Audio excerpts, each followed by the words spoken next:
CEAP, Centro Espírita Altivo Panfiro. Uma casa de amor.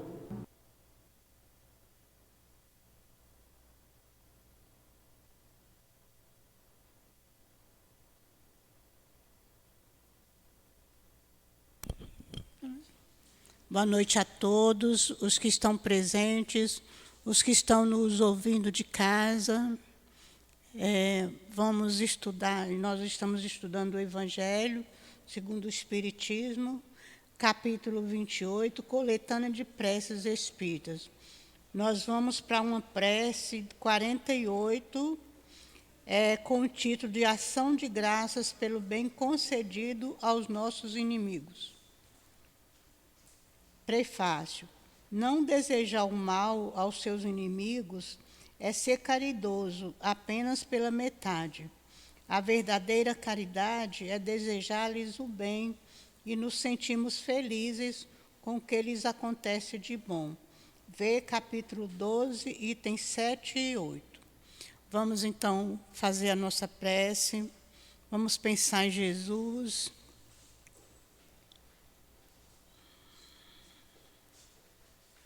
Senhor Jesus, Mestre querido, Mestre amado, nós te rogamos, Senhor, a tua proteção, a tua ajuda para o nosso estudo do Evangelho de hoje, que o teu amor possa envolver a todos nós que estamos aqui estudando, aqueles que estão também desencarnados fazendo esse estudo, aqueles que estão nos assistindo nos seus lares. Que seja todos envolvidos, Senhor, na Tua luz, na Tua paz, no Teu amor. Inspira-nos, ajuda-nos, envolve o Nilton que fará o estudo, que o altivo irmão Luiz possa ajudá-lo. E que nós outros possamos compreender as Tuas lições, mas que elas não fiquem só no nosso intelecto, que elas possam fazer parte da nossa vivência no dia a dia. Por isso te pedimos, ajuda-nos, Senhor, que seja em nome de Deus, em teu nome, Jesus, em nome do irmão Luiz e do altivo, em nome do amor, que possamos dar por iniciado o nosso estudo da noite de hoje. Graças a Deus.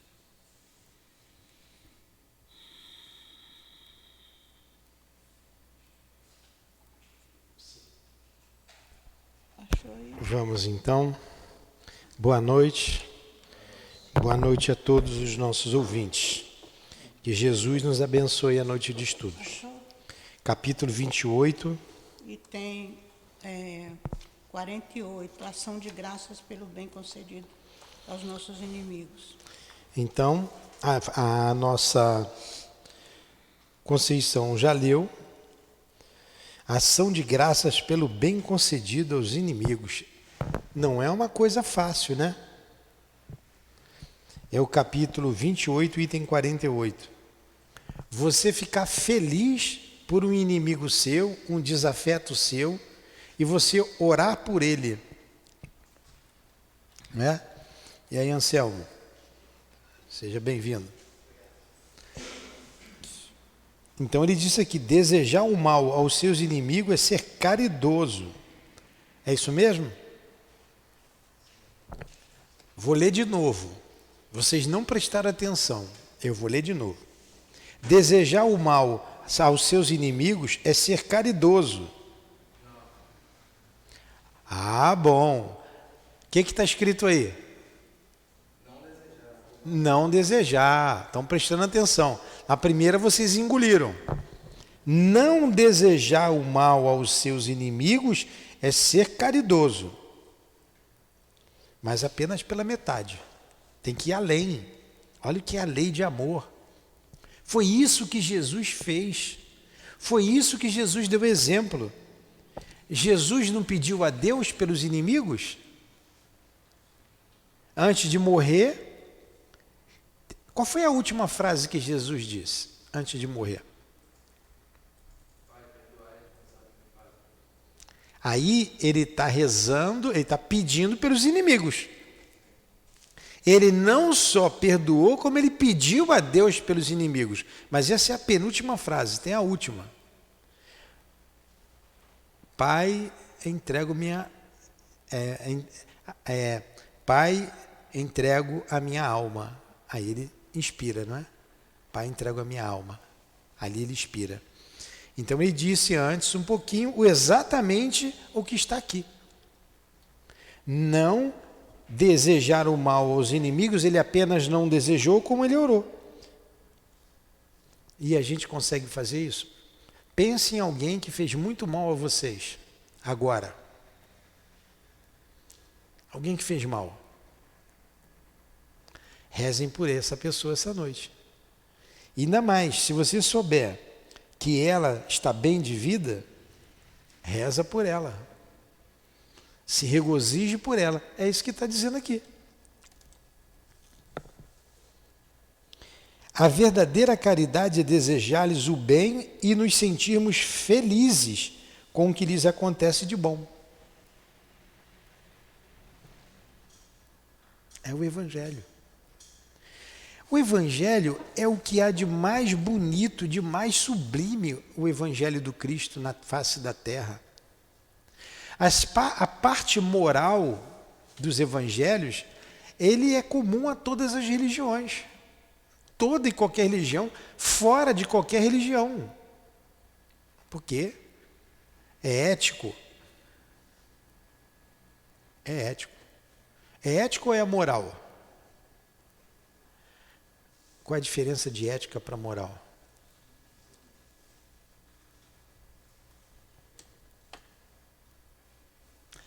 Os 10 mandamentos, a gente fala das leis morais, não fala? Os 10 mandamentos, não fala assim?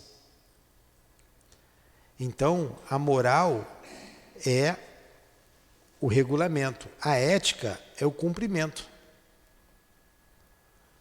A moral é a regra, a ética é o cumprimento da regra.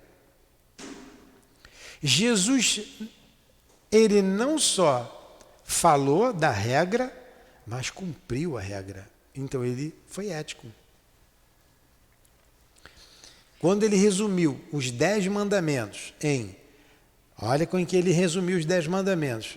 Amar a Deus sobre todas as coisas e o próximo como a ti mesmo. Então ele resumiu os 10 mandamentos na lei de amor. Amar a Deus sobre todas as coisas e ao próximo como a si mesmo. E quem é meu próximo? Quem é meu próximo? Vocês estão pior do que o fariseu, hein? O fariseu perguntou para Jesus, e quem é meu próximo? Quem todos nós, todo o amigo, o inimigo, ele não falou só o próximo que gosta de você. Todo mundo. Aqui está um próximo do outro. Mas quando o fariseu perguntou isso para Jesus, mas antes o fariseu perguntou também, né? O que está escrito na lei? Né? Jesus retorna para ele. Aliás, vamos devagar. O que o fariseu perguntou? O que eu faço para alcançar o reino dos céus? O fariseu deu uma de... Como é que é? De migué, né? Queria dar uma rasteira no Jesus. Jesus conhecendo a hipocrisia dele, a falsidade dele, perguntou, mas o que está escrito na lei? A lei ele sabia. Ele falou os 10 mandamentos, né? Amar a Deus sobre todas as coisas, com todo o seu amor, com todo o seu... Aí Jesus responde, fizeste bem, falaste bem, faz isso. Faz isso e vai alcançar lá a felicidade, o reino do céu. Mas ele querendo parecer justo, mas quem é o meu próximo? Não é isso? Aí Jesus conta a parábola lá do samaritano.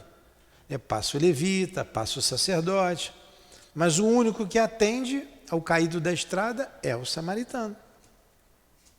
E o samaritano era odiado pelos hebreus. Era hebreu também, tudo era judeu, né? A Samaria era uma outra cidade, uma cidade montanhosa. Tinha Galiléia, Judéia, Galiléia de um lado, Samaria e Judéia. E eles não gostavam dos samaritanos. Aí Jesus pergunta: quem é o próximo do caído da estrada? Ele era tão orgulhoso que ele não falou o samaritano. Eles não falavam. Eles não falavam com os samaritanos. Ele responde: aquele que socorreu. Aquele que socorreu. Danado, né? Então Jesus de novo. Então faz isso. Você já sabe que é o próximo. Ele sabia. Então o próximo aqui é aquele que está perto da gente. Pode ser quem for, que a gente tem que socorrer. E se é um inimigo, a gente precisa se regozijar com o sucesso dele. É duro, né, Anselmo? Mas é isso. Jesus não fez isso? É a lei. Como é que é? Duralex? Como é que vai? Como é que é, Luiz? Duralex, sedilex. Duralex, sedilex. A lei é dura, mas é a lei. É a lei. É a lei de amor. Por que a gente não compreende Deus? É porque nos falta um sentido, dizem os Espíritos. Cremos que esse sentido é o amor. A gente não sabe amar. Todo mundo aqui tem filho ou tem mãe, né? Se você ama o seu filho, o amor de pai, de mãe, o amor da mãe, o amor que você tem à mãe, é um amor que você tem que ter por mim, por todo um, nós aqui reciprocamente. É a lei. Então esse sentido que nos falta é o amor. Como a gente não consegue ainda fazer, a gente não compreende Deus. Vamos ver ele todinho agora, de uma vez. Não desejar o mal aos seus inimigos é ser caridoso apenas pela metade. A verdadeira caridade é desejar-lhes o bem e nos sentirmos felizes com o que lhes acontece de bom. Duralex, sedilex. A lei pode ser dura para a gente, porque a gente ainda não ama. Isso aqui era difícil para Jesus? Às vezes fica difícil meter a mão no bolso, né? Meter a mão no bolso, dar um dinheiro, comprar uma coisa para servir o outro. As pessoas às vezes têm essa dificuldade. Tem essas dificuldades. Nós damos uma contadinha para ver se dá ou se não dá, não é? Pelo menos isso. Anselmo me ajudou essa semana aí. Deu uma contadinha lá, deu para me dar lá um dinheirinho para ajudar ali na mão de obra. Me ajudou. Mas ele não deu tudo que ele tinha.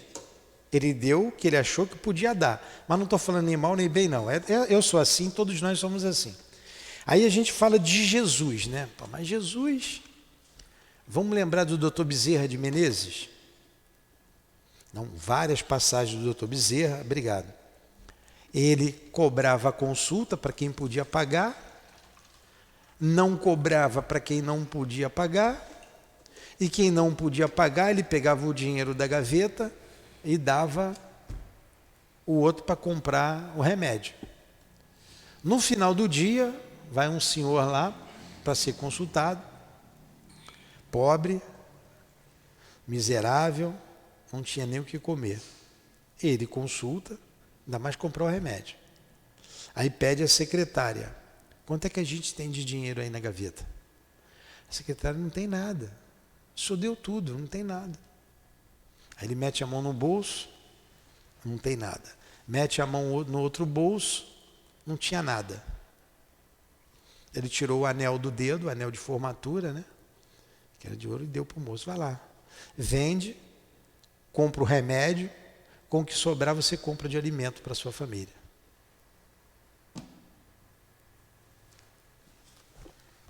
Não foi Jesus, hein? Foi o Dr. Bezerra. Luiz, quando é que você vai fazer isso, Luiz? Nessa encarnação não, né? Está rindo, Anselmo? Vocês estão vendo? Então, quando ele diz aqui, parece para a gente que nós somos imperfeitos, uma coisa impossível. Mas não é impossível, porque outros fizeram isso.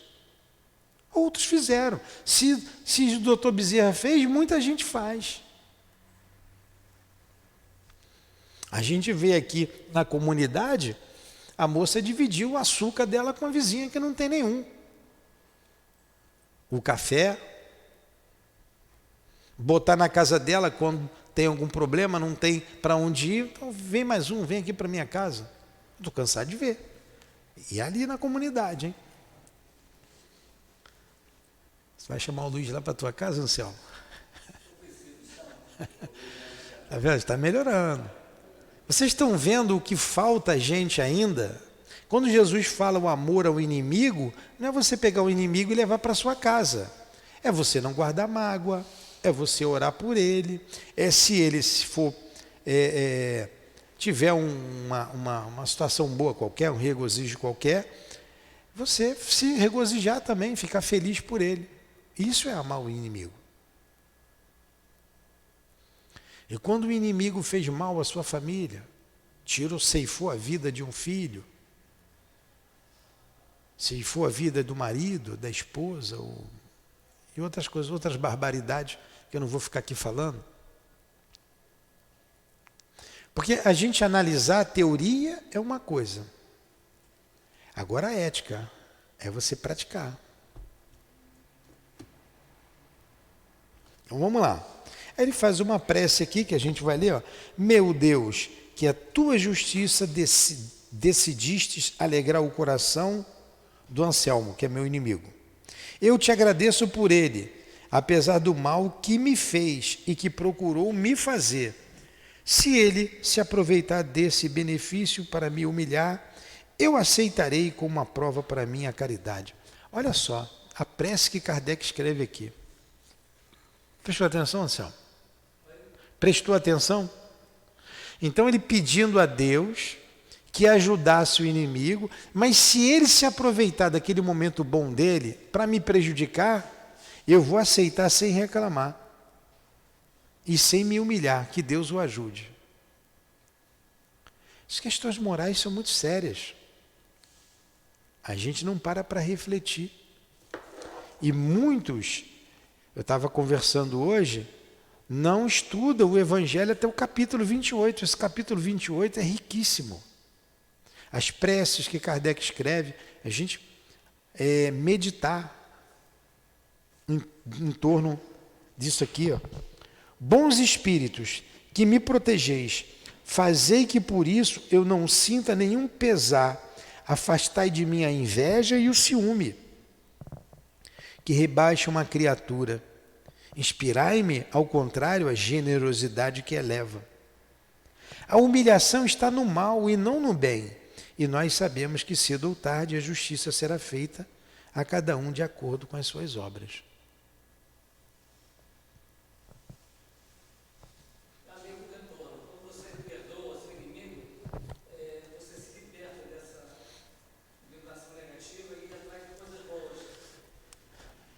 Sim, você fica em paz, você não se liga a ele.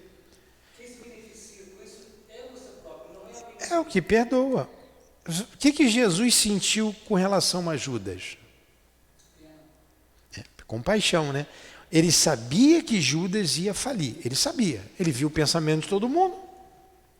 Ele já sabia. Por isso que ele praticou o tempo inteiro. Ele pegou Judas e tirou do grupo. Tem uma passagem que diz: aquele que molha o pão no prato comigo, esse há de me trair. Ele não expulsou Judas.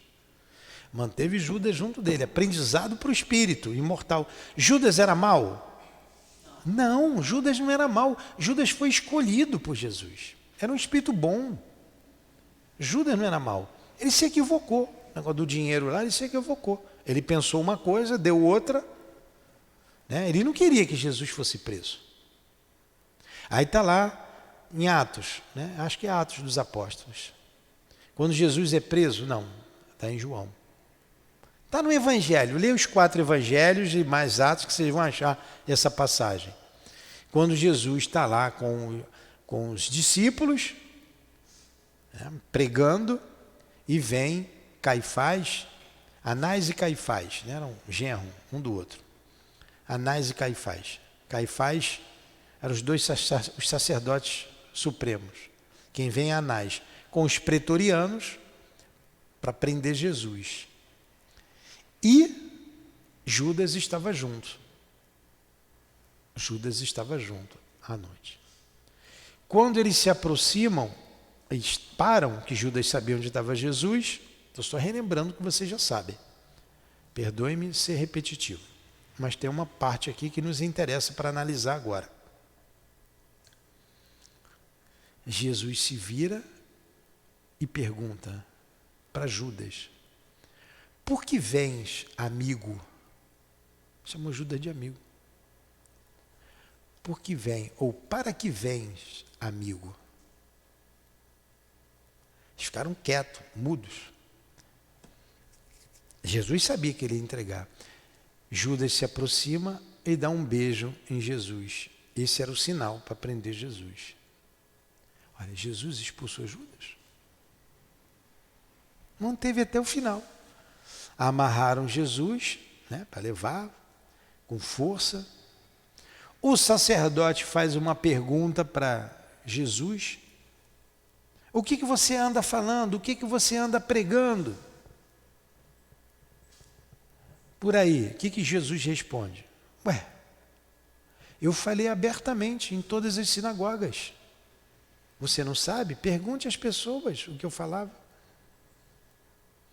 A um dos pretorianos deu um soco em Jesus, deu um tapa no rosto de Jesus. E diz assim: responde corretamente ao sacerdote. A gente imagina um tapão, né? Esses que, para humilhar, né? Lembra? Tá. Jesus se recupera, olha no olho do guarda, do pretoriano, e diz: se eu respondi mal, me mostra onde eu errei. Onde está o meu erro? Mas se respondi bem, por que me bate?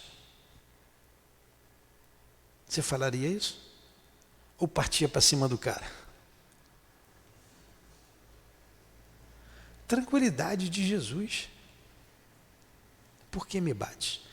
Ele não aceitou o tapão que ele levou. Ele não foi conivente com aquilo. Ele não é bobo. Ele não queria sofrer aquilo. O outro era um brutamonte. Imagine esse espírito, ele deve estar até hoje com isso na cabeça, com essa frase, né? Não deve ter esquecido nunca mais, quando ele viu quem é Jesus, depois que desencarnou. É isso aqui. Ele teve raiva do inimigo, ficou com ódio, não partiu para cima porque não podia, fuzilou com o olhar Não, ele fez essa pergunta serenamente. Porque a calma mostra confiança, segurança. O grito, o esperneio, o desespero mostra o contrário. A agressividade mostra o contrário. Mostra insegurança. Por que eu vou brigar com a Conceição e vou bater na Conceição? Ela é mais fraca do que eu, uma covardia. Por mais que ela faça, eu tenho que ter equilíbrio. Eu tenho que ter equilíbrio. Porque o lixo que ela está jogando em cima de mim não me pertence, é dela. Fico sereno. Deve ser essa nossa postura. Então Jesus, além de falar, ele exemplificou. Falta a gente exemplificar. Agora vamos pedir para um inimigo do espiritismo. Você já viu ali no trabalho mediúnico os espíritos que vêm, os inimigos do Cristo. Vamos lá, Conceição. Item 50. Pelos inimigos do Espiritismo. Bem-aventurados que têm fome e sede de justiça, porque serão saciados. Bem-aventurados que sofrem perseguição por amor da justiça, porque deles é o reino dos céus.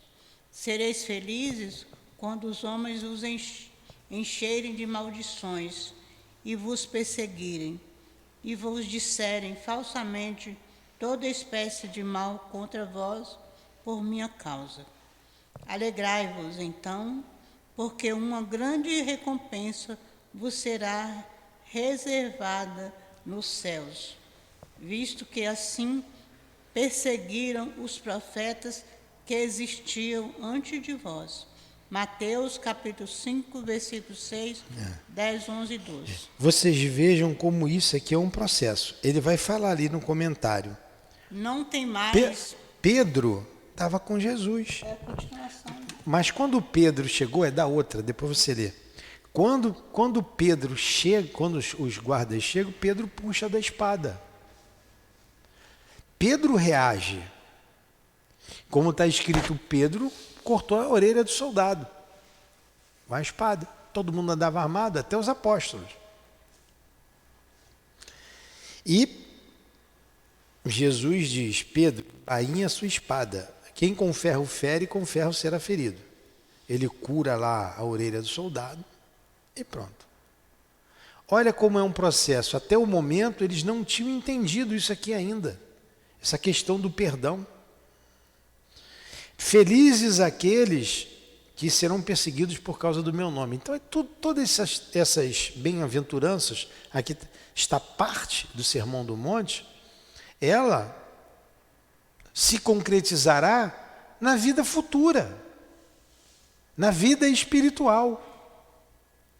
É lá que isso se concretiza, não é aqui. Então, a gente tem que ter ideia da vida futura. Ele não está falando para aqui, está falando para depois. Mas mesmo assim, Pedro novamente vai, por isso que eu gosto do Pedro.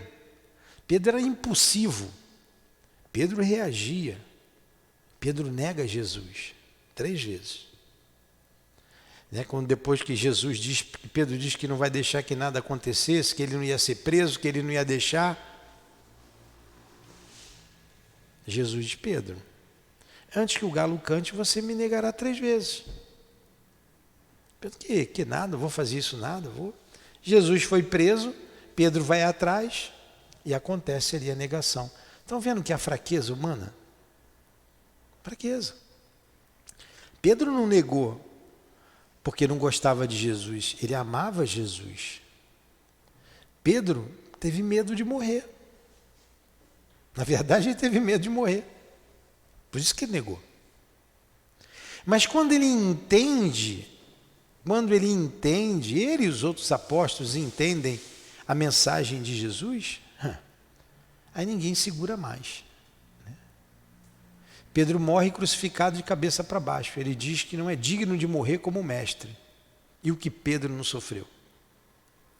Quando ele compreende. O outro é Paulo de Tarso, quando compreende. O que ele não fez?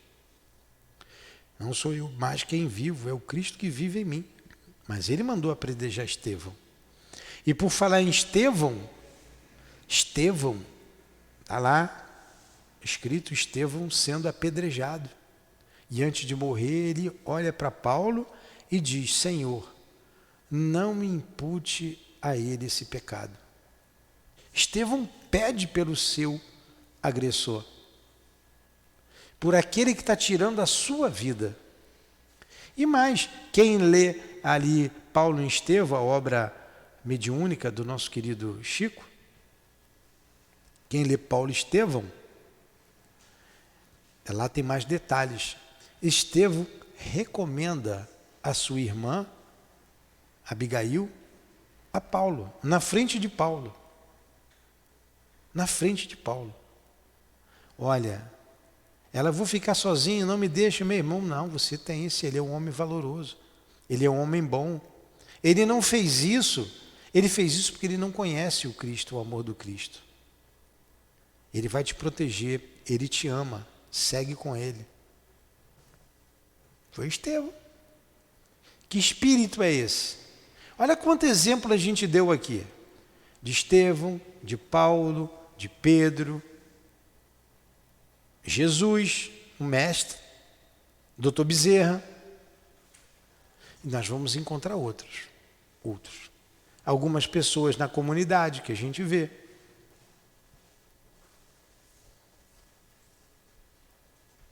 Vamos continuar. Milton, aqui tem um pedacinho que é a continuação desse. Sim, vai. Não tem mais, pois os que matam o corpo e não podem matar a alma. Mas temei antes aquele que pode lançar no inferno a alma e o corpo. Mateus capítulo 10, 28. Olha aí. Continuação. Não temeis aqueles que matam o corpo, mas sim o que mata a alma. É melhor você ser enganado do que você enganar, não é? Ninguém gosta de ser enganado, de ser passado para trás. Mas se você foi passado para trás, foi enganado, é melhor do que você ter feito isso, enganar alguém. E Jesus pede por todos. Mas vamos ver aqui a análise do nosso Kardec com relação a essa passagem. 51. Eu vou lendo devagar que eu vou falando as frases. De todas as liberdades, a mais inviolável é a de pensar, que compreende também a liberdade de consciência. Olha a análise que Kardec está fazendo e como ela é pertinente ao momento político em que nós vivemos. Estão querendo cercear a nossa liberdade, não é? Você não pode criticar determinada instituição. Se você falar mal, você pode ser preso. Não é isso que a gente está vendo aí? Tem aí um inquérito aí, eu não vou dizer os nomes aqui, que eu também não quero ser preso. E tem uma opção de gente lá no nome, né? Cerceamento da liberdade de expressão. É ou não é? Vocês não estão vendo isso aí? Não estão ouvindo? Tudo bem. Vamos aqui. De todas as liberdades, isso é Kardec, a mais inviolável é a de pensar, que compreende também a liberdade de consciência. Liberdade de pensar, liberdade de se expressar. Reprovar energicamente, pode ler. Aqueles que não pensam como nós é reclamar essa liberdade apenas para si e recusá-las aos outros. Que coerência de Kardec, né? Parece que ele escreveu isso aí hoje de manhã, né? Se você não aceita, se você repreende aquele que é contra você, você está repreendendo a você mesmo. Você não vai aceitar quando te repreender. Ó, reprovar energicamente aquele que não pensa como nós é reclamar essa liberdade apenas para si e recusá-la aos outros. Por que ele não pode pensar diferente de mim? Por quê? É violar o primeiro mandamento de Jesus, a caridade e o amor ao próximo. Pô, eu não gostaria que fizesse a mim, por que eu vou fazer para o outro? Está entendendo, Luiz? Você está falando do personagem aqui na Inquisição, né? Você vê a Inquisição. É. Que desculpa todo o pensamento vigente da Igreja Católica. E tem hoje religiões que perseguem e matam, porque não pensam como eles, né? Também não posso dizer que não, senão pode me explodir aqui. Não tem ou não tem? Aí. Você vê o atraso aí. Continua. A caridade e o amor ao próximo, persegui-los por sua crença, é atentar contra o direito mais sagrado que todo homem tem de crer no que lhe convém e adorar a Deus como ele o entende. Constrangê-los a atos exteriores semelhantes aos nossos é mostrar que se tem mais amor à forma que ao conteúdo, às aparências que à convicção. A renúncia forçada jamais proporcionou a fé, só pode fazer hipócritas. É um abuso da força material que não prova a verdade. Querem um exemplo disso? Quando os portugueses chegaram aqui e obrigaram os índios a assistir à missa. Convenceu? Pegaram os escravos africanos e obrigaram a eles a serem católicos. O que ele formou ali? Hipócritas. Deu os nomes dos santos católicos aos orixás, aos guias deles lá. Por quê? Está violando o direito do outro de pensar. Eu não posso dizer que fora da doutrina espírita não há salvação, senão estou sendo sectário. Mas a missão deles era evangelizar o novo mundo. A missão que Jesus deu aos portugueses era evangelizar o novo mundo. Evangelizar. Não é obrigar o outro a pensar como você. Então, já que a doutrina espírita... Vamos lá. Já que a doutrina espírita, ela fala de verdade, é o cristianismo redivivo, eu tenho que chegar na igreja e obrigar eles a acreditarem na reencarnação, na comunicabilidade, dizer para eles assim, aí não tem Espírito Santo nenhum, isso é a alma dos homens. Eu não tenho esse direito. Como não havia também para os índios. Não importa, tem sim, do jeito deles. O pajé é o chefe religioso.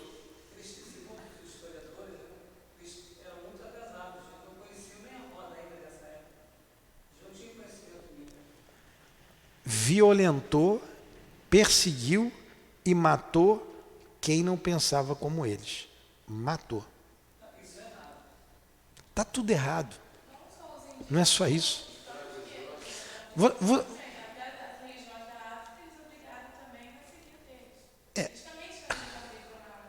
Tinha. Fala, deixa ele falar.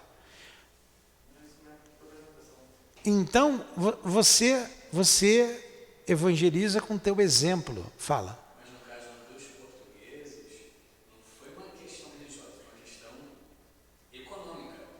Eles estavam explorando o mundo. Eles queriam submeter Justamente. os nativos à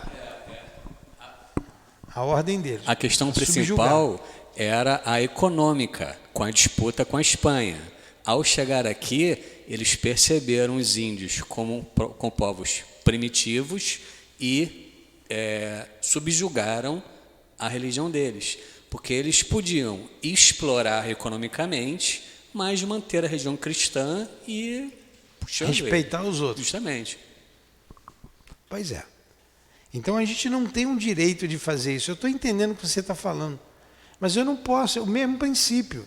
Eu chegar ali e obrigar a igreja vizinha a pensar como eu penso. O católico diz que fora da igreja não há salvação. O que a doutrina espírita diz que é muito mais coerente, muito mais lógica. Fora da caridade não há salvação. E a caridade você pode fazer em qualquer religião. Acima de qualquer religião. Você se preocupar com o outro, com o próximo. Está entendendo, Anselmo? Vamos lá, essas questões morais são boas da gente discutir, né? Vamos continuar. A verdade está segura de si mesma. Convence e não persegue, porque não tem necessidade disso. Aí, te respondeu. A verdade, se eu estou com a verdade está segura de si mesma. Convence e não persegue, porque tu não tem necessidade disso. Não tem. O espiritismo é uma opinião, uma crença, mesmo que fosse uma religião, por que não se teria a liberdade de dizer que se é espírita, como se tem a de dizer que se é católico, judeu ou protestante, partidário desta ou daquela doutrina filosófica, desde ou daquele sistema econômico? Esta crença é falsa ou é verdadeira? Se é falsa, cairá por si mesma, porque a mentira não pode prevalecer sobre a verdade. Quando a luz se faz nas inteligências, porém, se é verdadeira, a perseguição não a tornará falsa. O que a igreja fez com o Galileu? A Terra é o centro do universo, tá bom? Desmente isso aí, senão você vai para a fogueira. E se ele só não foi direto para a fogueira, porque ele tinha parente na igreja. Tinha uns bispos lá que o protegiam. Ele desmentiu. Ele não era bobo nem nada. Mas uma hora a verdade ia vir à tona. Hoje ela seria capaz de dizer que a Terra é o centro do universo? Que a Terra não gira, é tudo que gira em torno da Terra? Olha aí. O outro, tudo bem, você não quer acreditar, então tá bom. Então, menti, tá? A Terra é o centro do universo. Mas chegou o momento. Há muitas moradas na casa do Pai. Jesus não podia dizer assim, ó, tem vida em Júpiter, em Marte. O sacerdote, está vendo aquela estrela lá? Aquilo ali é um planeta. Lá tem gente morando. Adiantava ele falar isso? Hoje tem gente que não acredita, que não entendeu. Agora, aceitando ou não aceitando, é um fato que o tempo vai comprovar. Não está longe disso aí. Você abre aí o telefone, vê um monte de notícia lá do Hubble, do James, tem um outro aí, o James, como é o nome dele? Telescópio James, nome do pesquisa. Enfim, toda hora tem notícia de um planeta, de outro. Está chegando perto. Daqui a pouco, vamos dizer, notícia de Marte, já estão achando lixo em Marte, vai daqui a pouco, é uma questão de tempo, que isso é uma realidade. Acreditando ou não acreditando, por que eu vou obrigar você a acreditar nisso? Você quer ouvir? A gente conversa. Você não quer ouvir? Vamos falar de outra coisa. Vou convencer vocês de serem Vasco da Gama? É o meu time. Já tem um, tenho dois, ó, tem três, tá? A torcida tá boa aqui. Mas o que gosta do Flamengo, por que eu vou ficar com raiva dele porque ele gosta do Flamengo? Tem que respeitar o outro, a cabeça do outro. É uma camisa feia, mas o cara gosta daquilo, o que a gente vai fazer? Vamos lá. A perseguição é o batismo de toda ideia nova, grande e justa. Ela cresce com a grandeza e a importância da ideia. A animosidade e a cólera dos inimigos da ideia são proporcionais ao medo que ela lhes inspire. É por essa razão que o cristianismo outrora foi perseguido e que hoje perseguem o espiritismo. Apenas com a diferença: o cristianismo foi perseguido pelos pagãos, enquanto o espiritismo o é pelos cristãos. O tempo das perseguições sangrentas passou, é verdade. No entanto, se não se mata mais o corpo, tortura-se a alma. Ela é atacada até nos seus sentimentos mais íntimos, nas suas afeições mais caras. As famílias são divididas, a mãe é estimulada a ficar contra a filha, a mulher contra o marido, ataca-se mesmo o corpo físico no que se refere às suas necessidades materiais, tirando das criaturas o seu ganha-pão para dominá-las pela fome. Então, não é isso mesmo? A gente não viu aí recentemente um grupo religioso atacar um outro grupo com pedradas? Não foi isso? Não atacaram lá um terreiro? Que absurdo é esse? Já atacaram o Leon Denis, né? Um tempo atrás, mas isso aí foi recente. Recentemente não teve um grupo aí de políticos invadindo a igreja, gritando, né? Dizendo que aquilo ali era bobagem, que aquilo não existia. Que desrespeito é esse? Que falta de respeito é esse? É essa. Então ele está escrevendo aqui, mas acontece hoje. Um desrespeito à opinião do outro. A gente vê o país dividido, um lado contra o outro. Somos todos irmãos, somos todos filhos de Deus. Para que isso? Levando a coisa às vias de fato, por causa de política, por causa de futebol, por causa de tudo. Se mata, se briga, se tira a vida do outro, estupidamente. Querem falar alguma coisa? Vamos lá.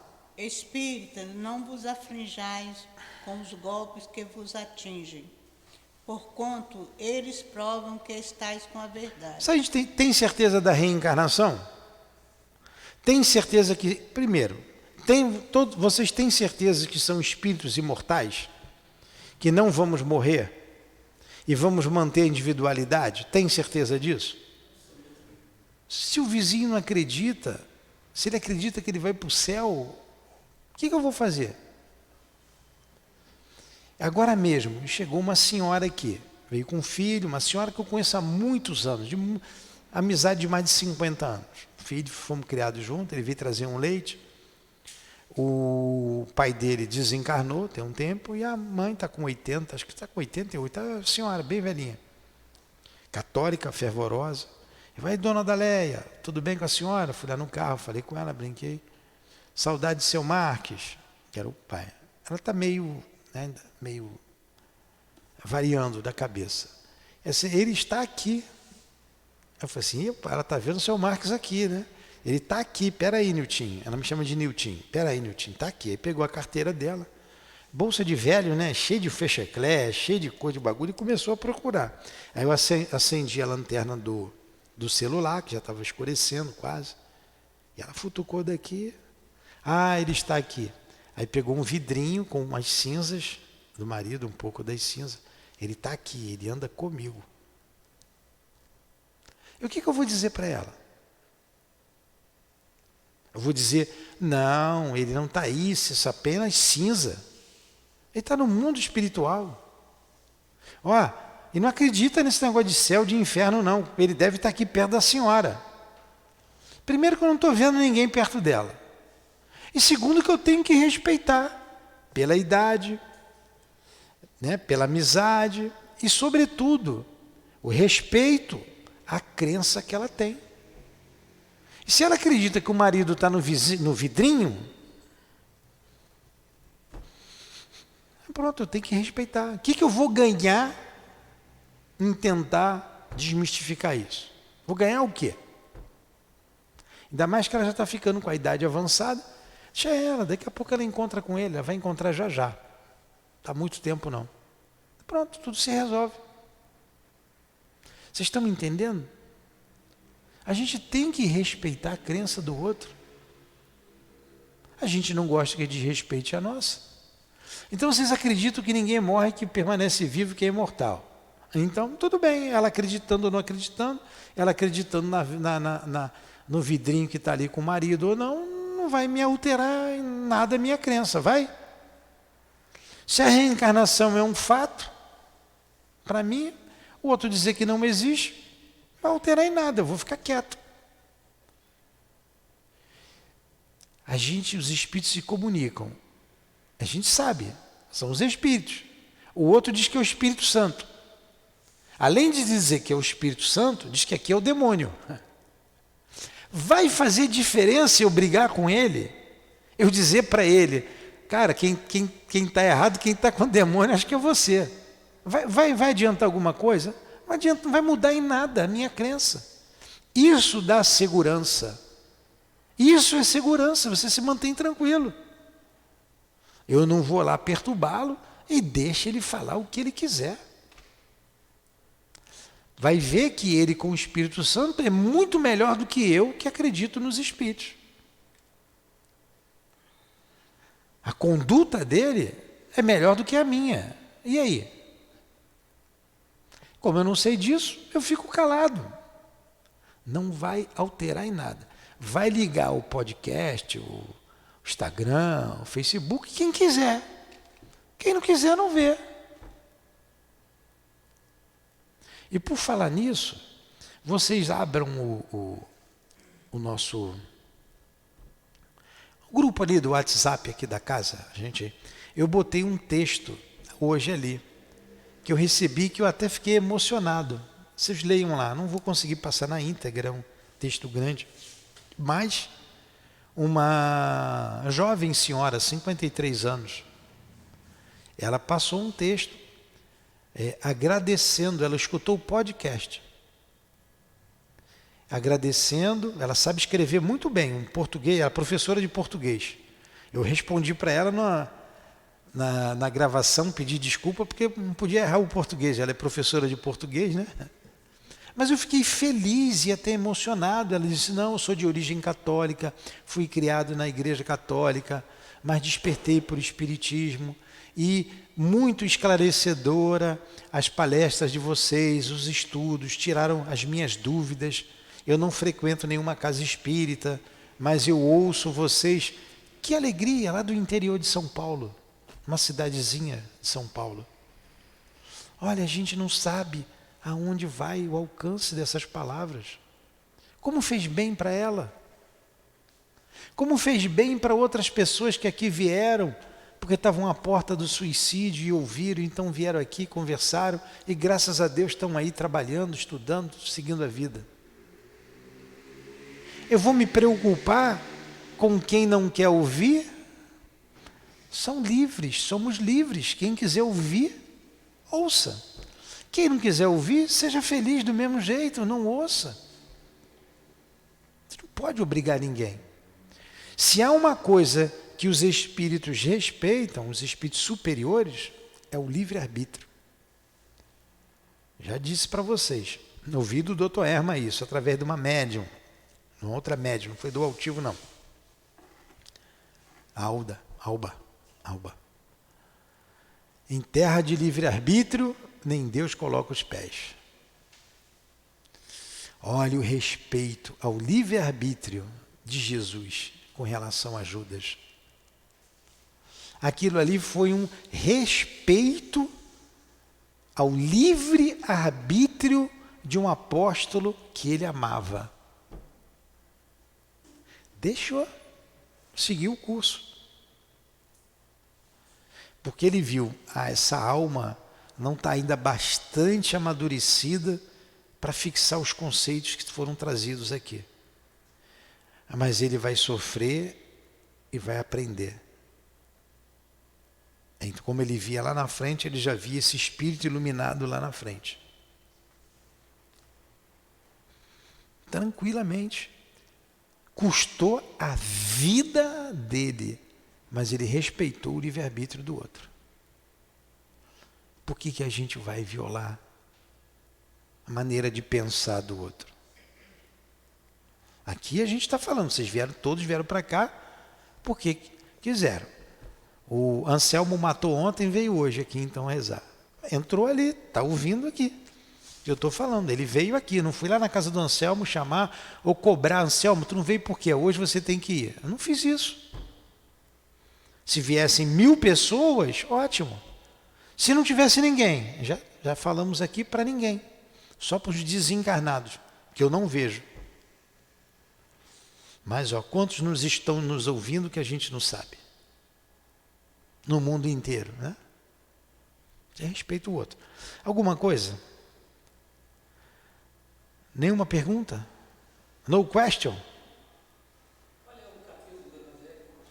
Capítulo 28. Esse é o item, o prefácio do item 51. Nós damos 50 e 51. Vamos terminar isso aqui. Tem 5 minutos só. Vai lá, Dilane. Dilane, ó. Se assim não fosse, vos deixaria tranquilos e não vos agrediriam. É uma prova para a vossa fé, porque é pela vossa coragem, pela vossa resignação, pela vossa perseverança, que Deus vos reconhece. Entre os seus fiéis e servidores, os quais está enumerando desde hoje, para dar a cada um a parte que lhe pertence, de acordo com as suas obras. A exemplo dos primeiros cristãos, sede orgulhosos ao carregar a vossa cruz. Acreditai na palavra do Cristo, que diz, bem-aventurados que sofrem perseguição por amor da justiça, porque deles é o reino dos céus. Não temais os que matam os vossos inimigos, os que matam o corpo, mas não podem matar a alma. Ele também disse, amai os vossos inimigos, fazei o bem àqueles que vos fazem o mal, e rogai por aqueles que vos perseguem. Mostrai que sois verdadeiros discípulos e que a vossa doutrina é boa, fazendo para isso que ele disse e exemplificou. A perseguição durará algum tempo. Esperai, pois, pacientemente, que surja a aurora, porque a estrela da manhã já se mostra no horizonte. Vê capítulo Muito bem. 24. Entenderam? Não vou entrar aqui nas preces, né, que a gente já falou muito bem. Tem uma prece que diz assim: a exemplo de Jesus nós pedimos, meu Deus, a tua misericórdia para aqueles que desconhecem os teus divinos preceitos. Então a gente ora por isso. Vamos parar por aqui. Semana que vem a gente continua aqui, por uma criança que acaba de nascer. Aí a gente lê aqui o prefácio, tá? E devagarinho a gente vai. Tem coisas interessantíssimas aqui, ó. Vocês vão entender a obsessão. Tudo bem até aí? Vamos parar então? Vamos fazer a nossa prece. Vamos agradecer a Deus e terminar a nossa jornada de hoje. Vai, Conceição. Senhor Jesus, Mestre infinitamente bom, é com alegria em nossos corações que nós te agradecemos, Senhor, por essa noite de estudo, pelos conhecimentos que estão adquirindo. E te pedimos também, ajuda-nos, Jesus, que possamos colocar em prática o que aqui estamos aprendendo, porque é só assim que iremos crescer, progredir e caminhar na tua direção, na direção de Deus. Que o teu amor possa sustentar a todos nós, envolvendo esta casa, protegendo, amparando todos que aqui vêm em estudos, em trabalhos e vêm em busca de suas necessidades. Abençoa todos, ampara a direção espiritual da casa e também a direção material, que eles sejam protegidos pelo teu amor. E dá-nos proteção para que possamos chegar às nossas casas em paz, em harmonia, em equilíbrio. E assim, Senhor, nós pedimos a Deus, nosso Pai, a Ti, ao altivo e aos mentores espirituais da nossa casa, para que possamos dar por encerrado o nosso estudo da noite de hoje. Graças a Deus. Em nome do amor, em nome do nosso amor, Lourdinha, terminamos em nome de Deus e de Jesus, acima de tudo, os estudos da noite de hoje. Que assim seja.